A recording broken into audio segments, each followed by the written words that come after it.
Good morning. Good morning. कैसे हो सब लोग? अच्छे हो या बढ़िया अच्छे हो? बढ़िया अच्छे। अच्छा, समय पर पहुंचे आज सभी लोग? हाँ। 2-3 मिनट लेट पहुंचे हो, है ना? चलिए, अच्छी बात है। आज क्या वार है?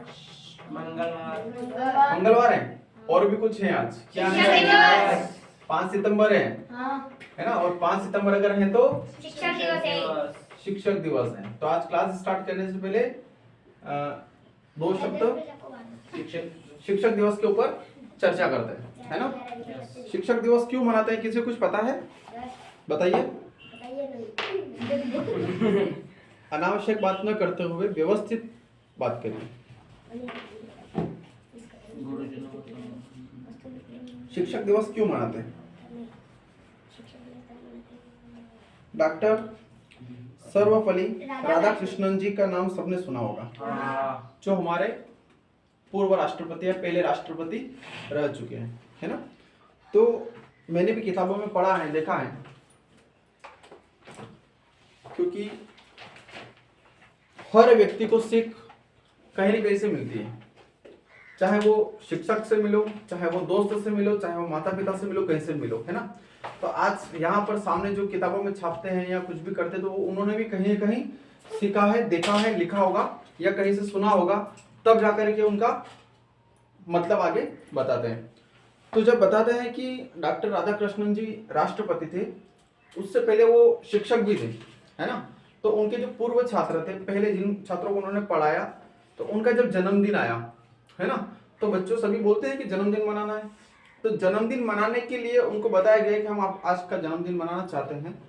तो डॉक्टर साहब ने बताया कि अच्छी बात है, जन्मदिन मनाना चाहिए, लेकिन आज का जो ये दिन है, आज का दिन हमेशा हमेशा के लिए शिक्षकों के सम्मान के लिए मनाया जाएगा, यानी कि शिक्षक दिवस के रूप में मनाया जाएगा, है ना? यानी कि डॉक्टर राधाकृष्णन जी का जन्म कौन सी तारीख को था? 5 सितंबर को था। और उनके पूर्व छात्रों ने उनका जन्मदिन मनाने की अगर बात कही, तो उन्होंने बताया कि ठीक है, अच्छी बात है, जन्मदिन मनाना वहां तक तो अच्छी बात है, लेकिन आज का ये दिन हम हमेशा हमेशा के लिए शिक्षक दिवस के रूप में समर्पित कर देते हैं कि जब भी 5 सितंबर आएगा तो डॉक्टर राधाकृष्णन जी को तो याद किया जाएगा, लेकिन उन सभी शिक्षकों को सम्मान दिया जाएगा, है ना, जो दिन रात मेहनत करते हैं और हर एक असंभव कार्य को संभव बनाते हैं, है ना? आप लोगों ने कभी सोचा है कि शिक्षक की एक गलती, जरा सी गलती, देखो छोटी होती है, गलती बोलते बोलते ना, मुझे एक छोटी सी गलती हो गई, गलती हमेशा गलती ही होती है कि नहीं होती है ना? पूर्व और पश्चिम, है ना, ऊपर का जो सिरा होता है ये उत्तर, है ना, फिर इधर पूर्व, पश्चिम, उत्तर और दक्षिण। अब एक अक्षर उल्टा पुल्टा कर दिया, है ना, बोल दिया क्या, शिक्षक ने बोल दिया कि भैया उत्तर की तरफ जाना है। कहाँ जाना है? उत्तर की तरफ जाना है, और जाना कहीं दूसरी दिशा में था। सिर्फ एक दिशा अगर बदल दी शिक्षक ने, तो पूरा गेम बदल गया। तो डॉक्टर साहब अगर गलती करते हैं, कौन से डॉक्टर? मेडिकल डॉक्टर, अस्पताल जो इलाज करते हैं, अगर उन डॉक्टरों से गलती होती है, तो सर्वप्रथम उनका बेसिक कहां से क्लियर होता है? सीखते कहां से? वो शिक्षकों के माध्यम से, ठीक है? अगर शिक्षक ने उनको बढ़िया पढ़ाया, समझाया, सिखाया और उस लायक बनाया, तो वो एक बहुत स्तर पर जाकर के डॉक्टर बने, ठीक है, मेडिकल डॉक्टर बने, ठीक है? अब उन डॉक्टरों से अगर कोई गलती हो जाती है, तो फिर लास्ट में वही राम नाम सत्य है, वहां जाके बात खत्म हो जाती है, ठीक है? एक इंजीनियर जो होता है, बिल्डिंग बनाने वाला हुआ, रोड बनाने वाला हुआ, तो फिर टेढ़ी मेढ़ी रोड बन गई तो उसको सुधार कर सकता है, कच्ची सामग्री डाली तो उसको सुधार कर सकता है। बिल्डिंग में एक ईंट के ऊपर एक ईंट लगती है, ईंट को टेढ़ी मेढ़ी होगी तो उसमें सुधार हो सकता है। लेकिन अगर शिक्षकों ने कोई एक ऐसी बात बता दी जो गलत है, जानकारी के अभाव में अगर कोई बात बता दी और गलत है, और वही बात विद्यार्थियों ने सीख ली, ठीक है, और वही विद्यार्थी आगे जाकर के इंजीनियर बन गया, डॉक्टर बन गया, वकील बन गया, या कोई बड़ा अधिकारी बन गया, तो फिर कितनी दिशा बदलेगा? इसलिए हमेशा शिक्षकों को सम्मान इसलिए दिया जाता है कि शिक्षक के अलावा अन्य सभी विभाग के अधिकारी, कर्मचारी और सभी व्यक्ति, पुरुष जो भी हैं, सारे सब अपनी अपनी जगह महान होते हैं, सभी कार्यरत होते हैं, लेकिन शिक्षक को सर्वप्रथम, हमारे प्रथम गुरु जो होती है, शिक्षक होती है, कौन? माँ होती है ना? इसलिए जब भी कोई छोटी मोटी बात आती है तो क्या बताते हैं कि इसके घर के संस्कार ऐसे ही हैं, है ना, इसके माँ बाप ने इसको ऐसा ही सिखाया, जैसा सिखाया वैसे ही सीखेगा, बोलेगा, ठीक है। और उसके बाद में जो दूसरी शिक्षा होती है वो गुरुकुल होती है। पहले टाइम पर गुरुकुल थे, आज के टाइम पर स्कूल है, ठीक है। तो स्कूलों में संपन्न होती है। अगर इन दोनों जगह से अगर व्यक्ति शिक्षा ग्रहण नहीं करता है और अपने रास्ते आउट रेंज में अगर ले जाता है या कहीं दूसरी तरफ जाता है तो उसकी दिशा हमेशा हमेशा के लिए बदल दी जाती है, ठीक है। तो एक विद्यार्थी को या व्यक्ति चाहे वो कितना भी महान हो, उसका उस महान स्तर पर ले जाने वाला उसका शिक्षक ही होता है ना। ऐसे अनेकों अनेक हमारे हिंदुस्तान भारत देश, मेरा भारत देश महान ऐसे नहीं बना है। यहाँ पर ऐसी ऐसी चीजें पहले से ही हैं जो आज विदेशों में है। जैसे पहले गुरुकुल होते थे, सबने सुना होगा, रामायण सबने देखी होगी, कृष्ण लीला महाभारत सबने देखी होगी। और गुरुकुल होते थे और गुरुकुल में हर प्रकार की शिक्षा वहां पर दी जाती थी।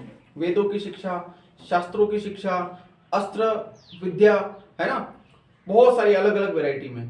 तो उस टाइम के शिक्षक गुरुजी वो थे और आज टाइम के शिक्षक जो हमें कक्षाओं में पढ़ाते ही हैं। इसलिए हर इंसान की गलती छुप जाती है लेकिन एक शिक्षक की गलती कभी नहीं छुपती है। अगर शिक्षक ने अगर बढ़ाया, पढ़ाया, समझाया, सिखाया और व्यक्ति को उस लायक बनाया तो निश्चित बात है एक समय में जाकर के इतने उच्च स्तर पर पहुंचेगा।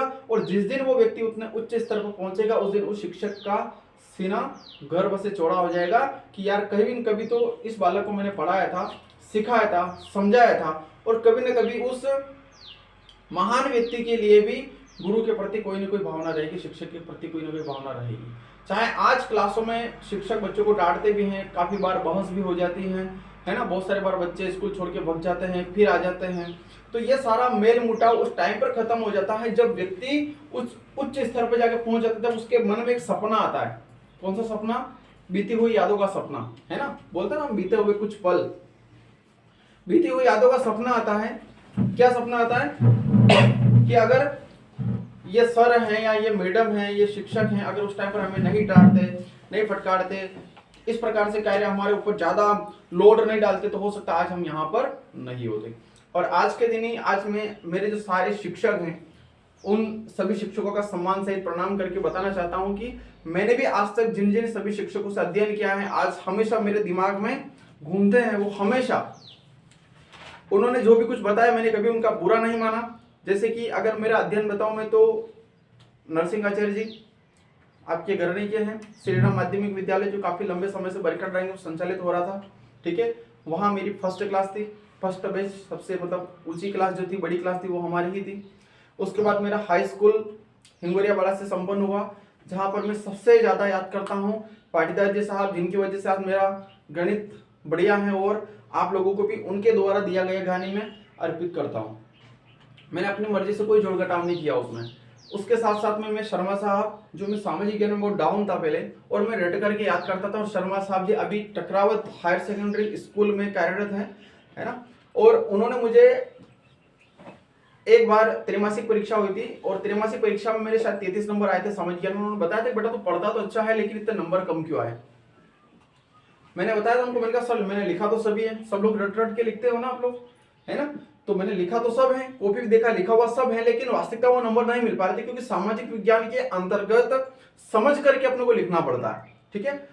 तो उन्होंने बताया कि बेटा जो मैं यहाँ से खड़ा होकर के तेरे को पढ़ाता हूँ या सभी को पढ़ाता हूँ वही बात तो परीक्षा में लिख करके आ जाना। तो मेरे मुंह से तुरंत एक शब्द निकल गया था, मैंने कहा सर अगर फेल हो जाऊंगा तो उन्होंने क्या बताया था मालूम है? बेटा अब कौन से अच्छे नंबर से पास हो रहा है ना, फेल होगा तो हो जाएगा, ट्राई तो कर ले, ट्राई करने में कौन सा नुकसान है। सच बात बताऊं, मुझे अर्धवार्षिक में आज भी सामाजिक ज्ञान में नंबर याद है, 92 नंबर आए थे मेरे अर्धवार्षिक परीक्षा और क्लास में सबसे हाईएस्ट नंबर आज भी मुझे याद है। और कॉफी में जहां पर नंबर अंकित किया कॉफी का सीन आज भी मेरे दिमाग में चलता है कि किसी गुरु जो हमेशा बात बताते हैं उनमें से अगर एक बात भी अगर हमारे दिमाग में अगर अर्जित हो गई, हमने अगर सीख ली तो हमारा जीवन धन्य हो जाता है।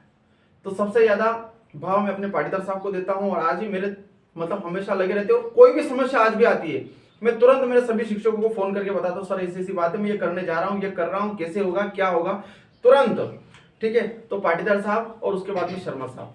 इंग्लिश की अगर बात करें तो चंद्रावत साहब अभी फिलहाल कहाँ हैं मुझे नहीं जानकारी उनकी, लेकिन अंग्रेजी बहुत बढ़िया तरीके से पढ़ाते थे, बहुत शांत स्वर में पढ़ाते थे, ठीक है। देवड़ा जी जो हैं संस्कृत पढ़ाते थे।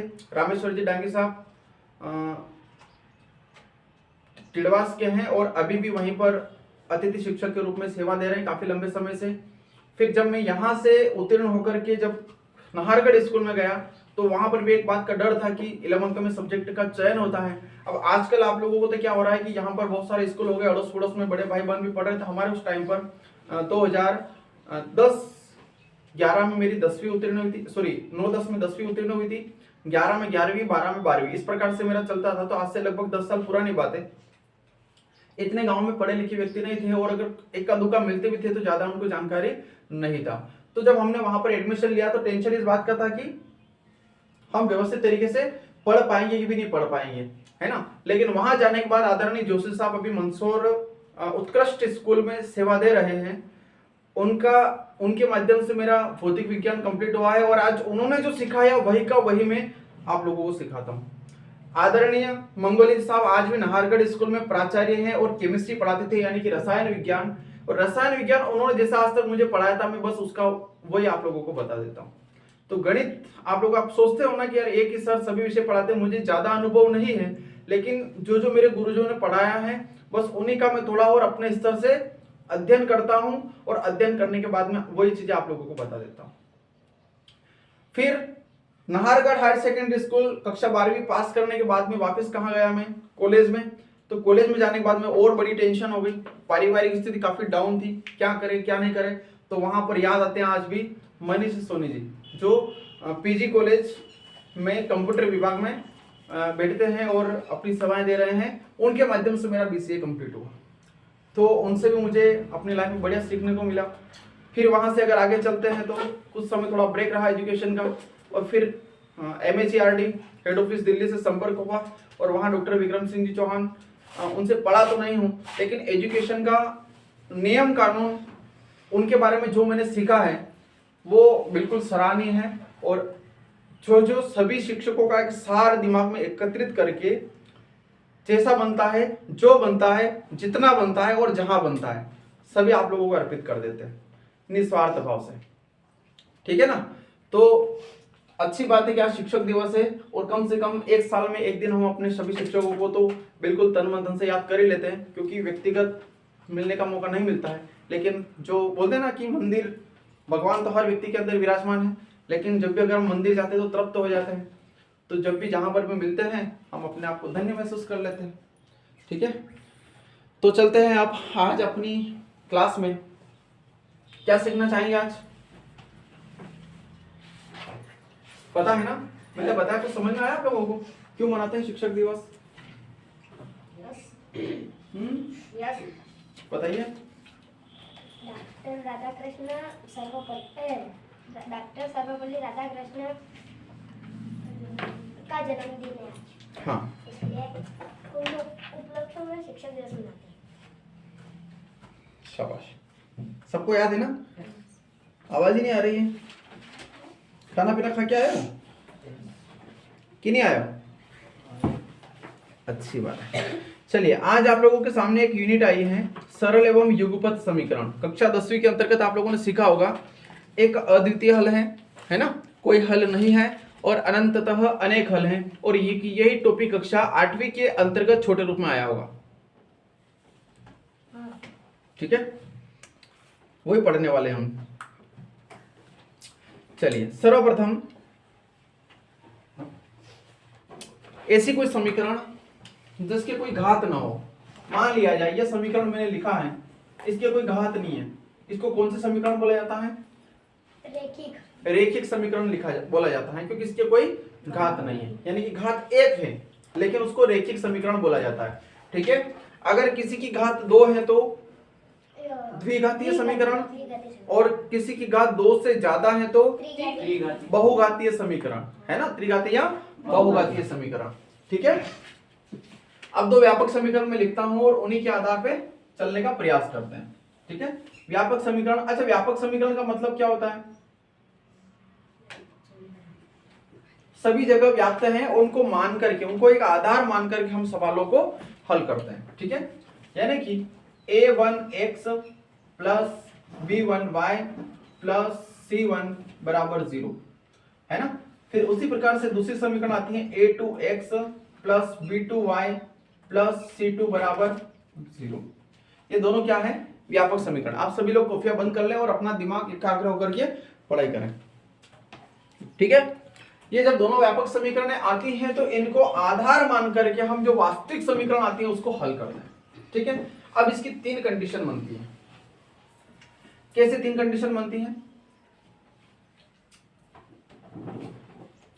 a1 बटा a2 बराबर b1 बटा b2, है ना। यानी कि ये जो निशान लगाओ ये किसका निशान है? बराबर नहीं है का। काय का निशान है?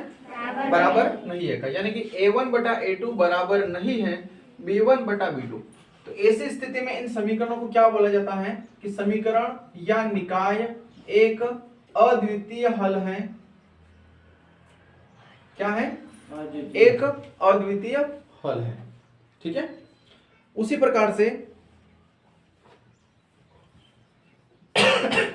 ये कौन सी कंडीशन थी? पहली, ये सेकंड कंडीशन a1 बटा a2 बराबर तो है b1 बटा b2, लेकिन उसके बराबर में नहीं है c1 बटा c2। तो इसको क्या बोलेंगे? निकाय का कोई भी हल नहीं है। समझ में आया? इसी प्रकार से एक स्थिति और बनती है, a1 बटा a2 बराबर है b1 बटा b2 बराबर है c1 बटा c2, ठीक है। तो इसमें क्या आता है? अनंततः निकाय के अनेक हल होंगे, ठीक है। निकाय के अनेक हल होंगे। क्लियर? अब एक और बात सामने आती है, यहां से दो चर दिख रहे हैं आप लोगों को, x और y।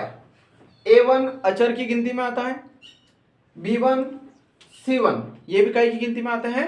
अचर की गिनती में। यानी कि यहां पर कोई वास्तविक मान है, ठीक है। अब जहां पर एक अद्वितीय हल होता है वहीं पर इन दोनों समीकरणों को हल किया जाता है। और इन दोनों समीकरणों को हल करने की 3 विधियां होती हैं, प्रतिस्थापन विधि, विलोपन विधि और वज्र गुणन विधि। कितनी विधियां होती हैं? 3 विधियां। तीनों विधियों में से किसी भी विधि से अगर आप लोग हल करते हैं तो उत्तर एक जैसे ही आते हैं, ठीक है। तो उस समीकरण का एक वास्तविक समीकरण लिखता हूं मैं। लिखा है जैसे 5x प्लस 8 बराबर 9 माइनस x, ठीक है। इसको अभी नहीं लिखता हूं, थोड़ी सरल समीकरण लिख करके मैं समझाता हूं। 4x प्लस 5y प्लस 6 बराबर 0। और दूसरी समीकरण में 2x प्लस 8y प्लस 2 बराबर 0। अब तो समझ में आया है ना कि x और y क्या है? चर हैं। उसके अलावा अन्य जो मान दिख रहा है, यानी कि x और y का जो मान दिख रहा है वो गुणांक है, वो क्या है? अचर है। कल भी मैंने आप लोगों को सिखाया था ax square plus bx plus c बराबर 0, जहां पर x स्क्वायर और x, ये x स्क्वायर x तो चर थे और उसके अलावा ये तीनों क्या थे? अचर थे। समझाया था। उसी वैरायटी में यहां पर भी 2 समीकरण चलते हैं। ये वर्ग समीकरण थी और ये अलग दूसरी समीकरण है, ठीक है। चलिए अब यहां पर समझ में आया ना। अगर हम बात करें कि a1 b1 c1 a2 b2 c2 का मान कैसे निकालते हैं, तो इन दोनों समीकरणों से मैं आप लोगों को बताना चाहूंगा a1 का मान से मतलब कितना? 4। a1 का मान से मतलब 4 है ना। x के साथ में कौन है? x के साथ में कौन है? a1 है। तो यहां पर x के साथ में कौन है? 4। तो a1 का मान कितना हुआ? 4। या फिर यूं समझे कि वहां a1 है और a1 की जगह यहां पर कौन है? दोनों तीनों वैरायटी में समझ में आना चाहिए। b1 की जगह कौन है? 5। c1 की जगह पक्का? a2 की जगह बताइए? b2 की जगह? c2 की जगह? तो अब समझ में आया। उन समीकरणों, व्यापक समीकरणों के आधार पर वास्तविक समीकरणों को कैसे सोल्व करते, समझ में आया कि नहीं आया? चलिए अब आते हैं हम अपनी कंडीशन पे कि इन समीकरणों से हमें मान निकालना तो आ गया है, लेकिन इन समीकरणों को कैसे देखते हैं, इन कंडीशन को कैसे देखते हैं। तो क्या लिखा उसने कि a1 बटा a2 बराबर नहीं है b1 बटा b2, a1 बटा a2 है ना बराबर b1 बटा b2। क्या आप लोगों को ये दोनों बराबर दिख रहे हैं? बराबर दिख रहे हैं क्या? नहीं दिख रहे हैं। तो a1 बटा a2 बराबर नहीं है b1 बटा b2, यानी कि ये दोनों समीकरण हैं, ये क्या है, निकाय की अद्वितीय हल हैं। और जो समीकरणें अद्वितीय हल होती हैं सिर्फ उसी को हल किया जाता है। बाकी अगली कंडीशन में अगर आते हैं कि निकाय का कोई भी हल नहीं है या अनंततः अनेक हल है, इन कंडीशन में अगर सवाल आता है तो उस सवाल को यहीं पर विराम दिया जाता है, आगे हल नहीं किया जाता। ठीक है। और स्थिति क्या लिखी जाती कि निकाय का कोई हल नहीं है इसलिए इसे हल नहीं किया जा सकता। इसमें भी क्या आएगा, निकाय के अनंततः अनेक हल हैं इसलिए आगे हल नहीं किया जा सकता। यानी शुद्ध भाषा में अगर कहें तो समीकरण हल कब की जाती हैं, जब a1 बटा a2 बराबर नहीं होता है b1 बटा b2। ऐसी स्थिति में निकाय का एक अद्वितीय हल होता है, और अद्वितीय हल होता है इसी को प्रतिस्थापन विधि, विलोपन विधि और वज्रगुणन विधि से हल किया जाता है। समझ में आया? कुछ समझ में आ रहा है सभी को? 10वीं वालों को, 11वीं वालों को समझ में आ रहा होगा, लेकिन 9वीं वालों के लिए थोड़ी सी परेशानी आ रही होगी। आ रही है? कक्षा 8वीं पढ़ा है? कहीं तो आया था 7वीं 8वीं का, ये क्लास में तो है नहीं, ऐसा हो ही नहीं सकता। नहीं है? चलो 9वीं में तो है, यशस्वी में तो है, 9वीं में नहीं है तो सिखा देंगे। ठीक है, कोई ज्यादा बड़ा काम नहीं है। बड़ा काम लग रहा है क्या? एक समीकरण और लिखता हूं मैं कोई सी, 4x प्लस 3y प्लस 8 बराबर 0, और यहां पर लिखता हूं मैं 8x प्लस 6y प्लस 16 बराबर 0। ठीक है, आप लोग मुझे बताइए यहां से a1 का मान कितना है, फटाफट बताइए। b1 का मान 3, c1 का मान 8, a2 का मान 4, b2 का मान 6, c2 का मान 16। पक्का? स्थिति में ले जाना अपने को a1 बटा a2 बराबर b1 बटा b2 में, है ना, ले जाना। तो 4 बटे 8 बराबर 3 बटा 6 बराबर 8 बटे 16, यानी कि 4 एकम 4, 4 दूनी 8, 3 एकम 3, 3 दूनी 6, 8 एकम 8, 8 दूनी 16, यानी कि क्या बन रहा है लास्ट में जाके 1 बटा 2 बराबर 1 बटा 2 बराबर 1 बटा 2। कौन सी स्थिति को फॉलो कर रही है? लास्ट वाली को, है ना, यानी अनंततः निकाय के अनेक हल हैं। बस अगर इस प्रकार से समीकरण आते हैं तो हमें इन कंडीशनों को फॉलो करते हुए लास्ट में जाकर बताना है कि अनंततः निकाय के अनेक हल से हल नहीं किया जा सकता। ये तो कब बताया मैंने, जब आप किताब अपने जो मेन सिलेबस आता है, बोर्ड परीक्षा होती है उसमें। लेकिन आपकी यशस्वी में जो प्रश्न आएगा, इस प्रकार से 2 समीकरण दे दी जाएगी और ऑप्शन में ये 3 ऑप्शन तो ये है, और लास्ट वाला ऑप्शन में कोई नहीं या अन्य किसी भी तरीके से दे दिया जाएगा। आप लोगों को अपने स्तर पर इन दोनों समीकरणों के ऊपर विचार करना है और बताना है कि ये समीकरण कौन सी कंडीशन को फॉलो कर रहे हैं। समझ में आया? परीक्षा में इतना ही करना। ठीक, आगे चले। यहां समझ में आ गया तो आगे चले। नहीं समझ में आया? खाना पीना खा के आए हो? खाना पीना खा के आए हो? फिर बोल भी नहीं रहे हो। चलिए अब देखिए, ये तो मैंने बता दी सरल समीकरण। ऐसी कुछ टेढ़ी मेढ़ी समीकरण भी आती। कैसे आती है मैं यहाँ लिख के बताता हूँ। 5x प्लस 8 बराबर 9 माइनस x, एक समीकरण तो ये और एक और समीकरण है 2 बटा 3 y प्लस 7 बराबर y बटा 2, यह समीकरण। ठीक है, देख रही है ना?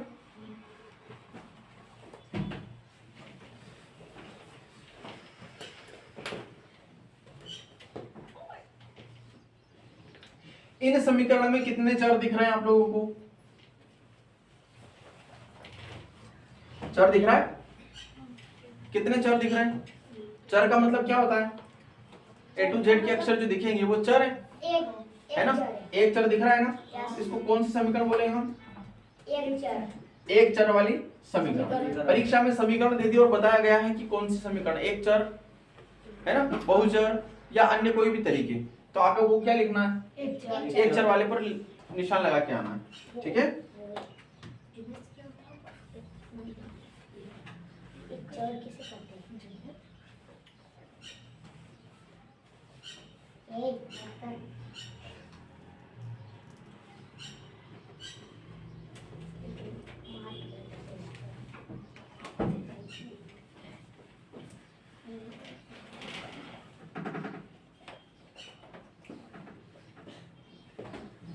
एक समीकरण है 2x प्लस 3y बराबर 13, है ना। 2x प्लस 3y बराबर 13 में x बराबर उसने दे दिया 2, कितना दे दिया 2। तो यहां से अपने को y का मान ज्ञात करना है। कितने लोग कर सकते हैं, यहां से y का मान कितने लोग ज्ञात कर सकते हैं? किसी के पास दिमाग है, किसी के पास दिमाग है क्या, है नहीं है, दिमाग है किसी के पास? तो कहाँ इसका उपयोग करो। इतनी सरल समीकरण मैंने आप लोग को बता रखी है कि यहाँ पर हमें कितने चर दिख रहे हैं, टोटल मिला के कितने चर दिख रहे हैं? अरे इस समीकरण में कितने चर दिख रहे हैं? तो x और y दो चर है ना, दिख तो रहा ना वैसे से पीछे से। अब दो चर में से उसने एक चर का मान दे दिया 2, तो क्या कितने चर का करना है? एक चर का करना है ना। कहने का मतलब कि x की जगह 2 रखना है और हल करना है। इतना सरल सवाल। 2 दूनी 4 प्लस 3y बराबर 13, 3y बराबर 13 माइनस 4 बराबर 9, y बराबर 9 बटा 3, कितना आ जाएगा? y बराबर कितना आया? इतना सरल सवाल है।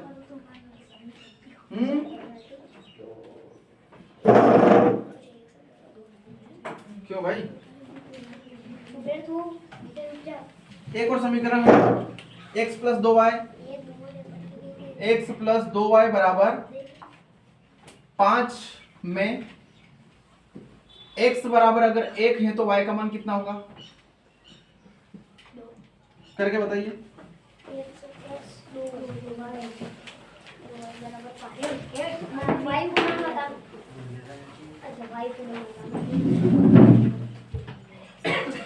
करिए सवाल को। मैं आप लोगों को एक तालिका लिखवा देता हूँ।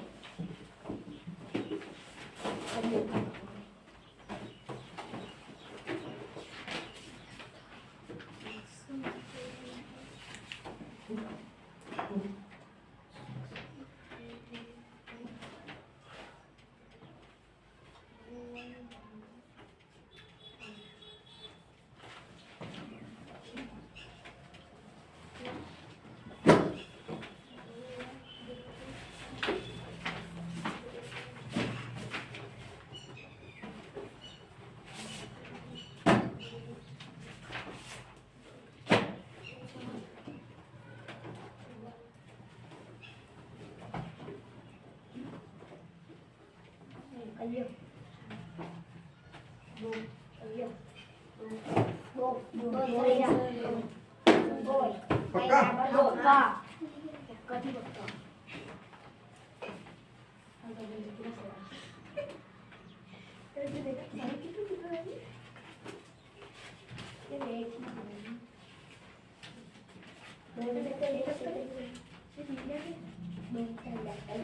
बात नहीं करना है।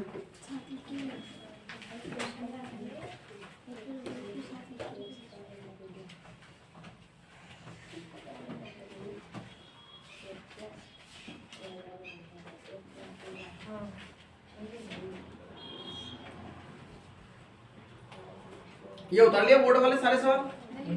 नहीं उतारे? उतारना पड़ेगा, जरूरत है इनकी? जरूरत है क्या?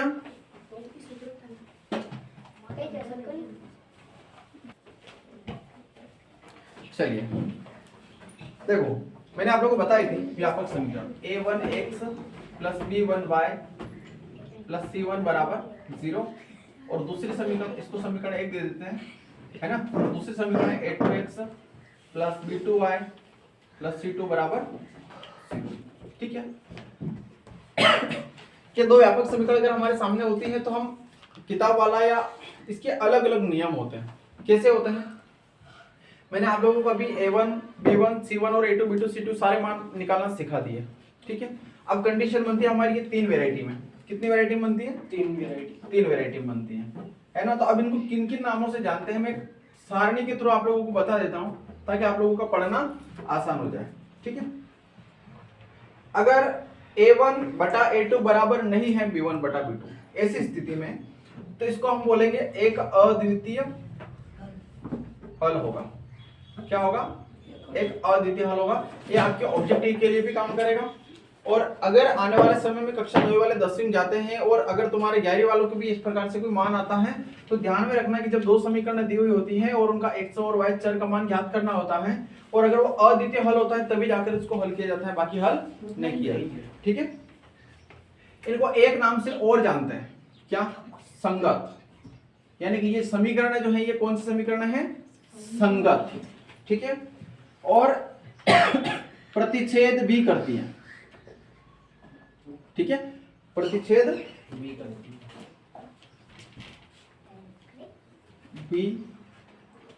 है, ठीक है। प्रतिच्छेद भी करती है क्योंकि A1 बटा A2 बराबर B1 बटा B2 मान नहीं होगा तो इनके जो मान है वो समान नहीं होंगे, है ना। और अगर समान मान नहीं होंगे तो कहीं ना कहीं एक स्थिति में जाकर के मिल ही जाएंगे। जैसे कि ये दो रेखाएं, ये कौन सी रेखा है? समांतर रेखा है। इनको यहां से लेकर के आप किसी भी दिशा तक चले जाओ ये आपस में नहीं मिलेगी, लेकिन एक रेखा ये है और एक रेखा इस प्रकार से चल रही है तो ये रेखा कहीं ना कहीं आगे जाकर के जरूर मिलेगी।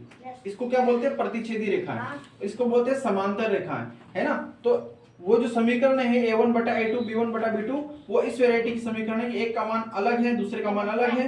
अगर हम इनको ले जाएंगे तो कहीं ना कहीं जाकर के जरूर मिलेगी। समझ में आ रहा है? तो A1 बटा A2 बराबर नहीं है B1 बटा B2 की पहली स्थिति है कि अद्वितीय हल होगा। दूसरी ये रेखा संगत भी होगी और ये प्रतिच्छेद भी करेगी। समझ में आया? दूसरी स्थिति आती है हमारे पास कि A1 बटा A2 बराबर B1 बटा B2 बराबर नहीं है C1 बटा C2, तो इसमें निकाय या समीकरण का कोई भी हल नहीं होगा, ठीक है। रेखाएं संगत भी होगी और आश्रित भी होगी। संगत बोल के नाम से भी जानते हैं, आश्रित के नाम से भी जानते हैं, ठीक है। और संपाती भी होगी। अलग अलग नाम है, काम सबका एक ही है लेकिन नाम अलग अलग है। फिर इसी प्रकार से अगला A1 बटा A2 बराबर B1 बटा B2 बराबर C1 बटा C2, तो निकाय के अनेक हल होंगे, ठीक है। अनेक हल होंगे।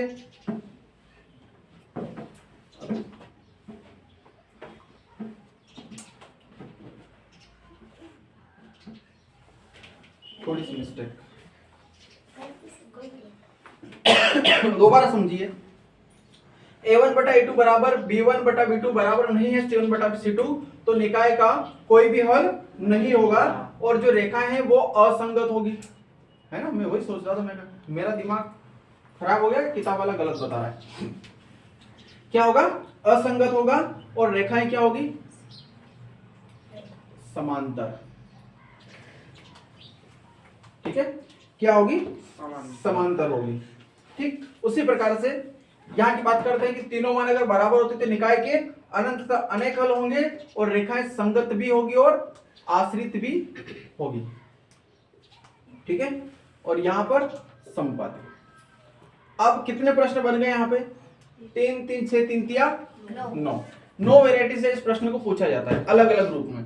और जरूरी नहीं है कि सिर्फ A1 B1 ये व्यापक समीकरण दे, वो वास्तविक मान को देंगे। मेरे वास्तविक समीकरण सिखाए ना भी आप लोगों को, वास्तविक समीकरणों को देकर के पूछेंगे कि भाई ये अद्वितीय हल है, संगत है, असंगत है, प्रतिशत करती हैं, संपादी हैं, संगत हैं, आश्रित हैं, मतलब अलग अलग तरीके से जो भी उनको अच्छा लगेगा, ठीक है। तो इस सारणी से आपका लगभग ये पूरी यूनिट कवर हो जाएगी, ठीक है। कक्षा 10वीं में आप लोगों ने पढ़ा होगा, थक गए होंगे इन चीजों को करते करते आप लोग, थके थे नहीं थके थे हैं कि यूनिट छोड़ दी थी? सिर्फ वज्र कुंडली छोड़ी होगी ना, ये थोड़ी ना छोड़ी होगी, है ना। और कौन 11वीं में यहाँ से? ये भी 10वीं पढ़ा है? हाँ। चलिए, कोरोना काल में वाकई में कोरोना काल से आप लोगों को काफी नुकसान हुआ है। उतनी पढ़ाई नहीं कर पाए जितना करना चाहिए। वैसे तो आलसी और कोरोना से फिर वहां आलसी, 2 साल होने के बाद भी लोग तो लड़के तो अगरबत्तियां लगा रहे थे, भगवान इस साल भी परीक्षा कैंसिल करवा दो। ये तो हैं? छठी पे नहीं कुछ हाँ मुझे कुछ 31% में मिलेगा हाँ तो छोटी साइज रहेगी इधर।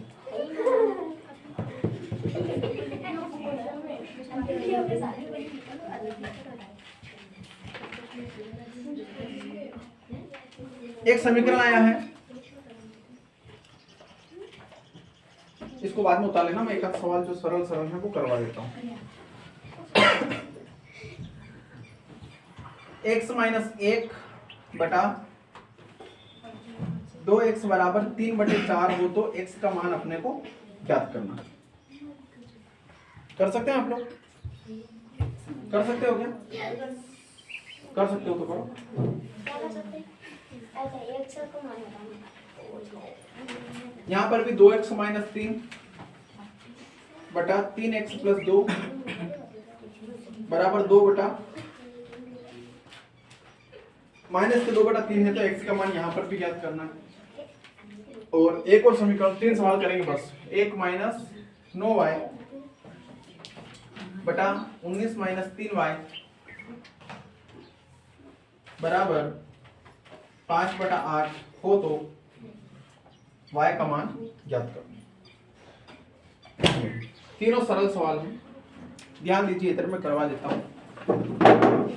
ठीक है, यहाँ पर आप लोग कितने चर दिख रहे सवाल में? आवाज नहीं रहे, इधर ध्यान दे लो। एक चर दिख रहा है ना, यानी एक चर दिख रहा है और बराबर में मान भी दिया तो हमें एक चर के मान ज्ञात करना है। ठीक है, तो सबसे सरलतम तरीका क्या है? तिर्यक गुणा करना। क्या करना? तिर्यक गुणा। इसका गुणा यहाँ पे, इसका गुणा यहाँ पे। तो 8 का गुणा 1 में करेंगे तो 8 एकम 8, 8 का गुणा 9y में करेंगे तो 8 9 72y। समझ में आया? बराबर 19 पांजे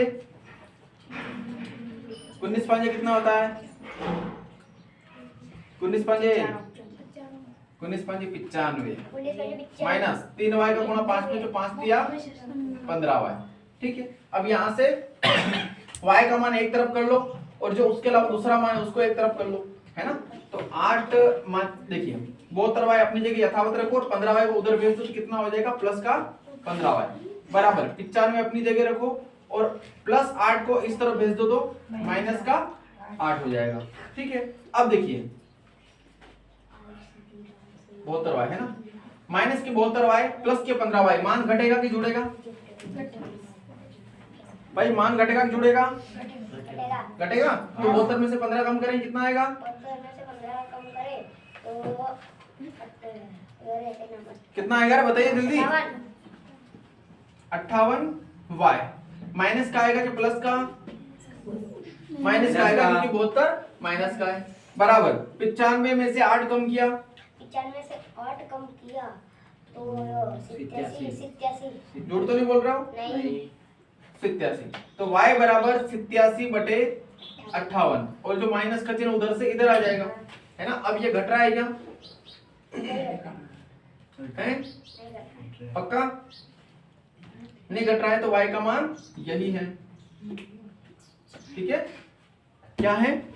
y का मान यही है। घट रहा है, कहीं ना कहीं तो घटेगा।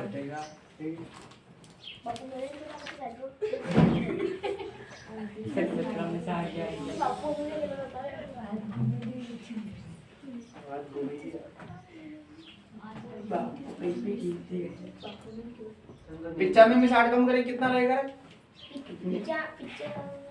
95 से 8 कम 87। पक्का?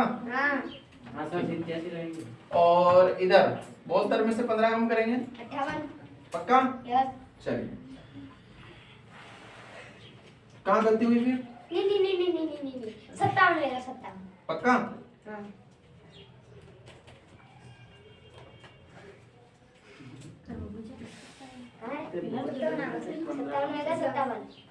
कितना होगा? 57। सब लोग पढ़ रहे हो कि सिर्फ बैठे हो आराम से आकर के भागवत जी सुन रहे हो? हैं? 57 तो 58 तो नहीं बताए थे? 57 होगा ना? 57 और 5 कितने होता है? 57 और 5 62 और 10 62 और 10 72। आगे 72 यस। कितना होगा? 57 57 होगा। यहाँ पर कितना आएगा? 57 आएगा। तो 3 दूना 6 और 3 नम 27, और 3 कम 3 3 नम 27, तो y का मान कितना आ जाएगा? -29/19। ठीक है, मतलब अंदाज से एक ने बोल दिया तो दूसरे ने हाथ में, मतलब एक ने गुणा कर दिया तो दूसरे के हाथ पे रुक जाएंगे, तो उसने कर दिया, मेरे को क्या करना है? क्यों रे, परीक्षा में भी ऐसे ही होगा, तुम्हारे लिए आएंगे वो, हैं? चलिए, यहाँ से x का मान ज्ञात करना, तो 3 गुणा करना है। ध्यान देना, मैं फटाफट कर रहा हूँ। 4 एकम 4x -4 बराबर 3 दूना 6x। x को एक तरफ भेज दो, तो 4x - 6x बराबर 4, माइनस के तो इधर आ जाएगी, तो प्लस के 4 हो जाएंगे। 6x में से 4 गया, माइनस का 2x है ना, और x बराबर 4/2, यानी कि माइनस यहाँ आएगा, तो 2 दूनी 4, यानी कि x बराबर कितना आ जाएगा? माइनस का 2 आ जाएगा। ठीक है, इधर भी वही काम, 3 गुणा करते हैं। ठीक है, तो 2x - 3 में किसका गुणा करना है? 3 का, है ना, बराबर -2 के साथ किसका गुणा करना है? 3x + 2 का। कर दे, 3 दूना 6x - 3 9 बराबर 3 दूना 6x माइनस में और माइनस के 4। ठीक है, एक तरफ चर है ना, तो 6x ये उधर चला जाएगा, तो प्लस का 6x बराबर माइनस का 4 और प्लस का 9। 6x और 6x कितने हो गए? 9 में से 4 गया 5। ठीक है, x बराबर कितना? 5/12। ये इसके उत्तर है। ठीक है, इस प्रकार से इन समीकरणों से सवाल पूछे जाएंगे। कोई ज्यादा बड़ा भारी काम नहीं है, छोटी छोटी बातों को याद रखना है, आप आसानी से याद रख सकते हैं। ठीक है, आज के गणित का क्लास का समापन यही करते हैं। धन्यवाद।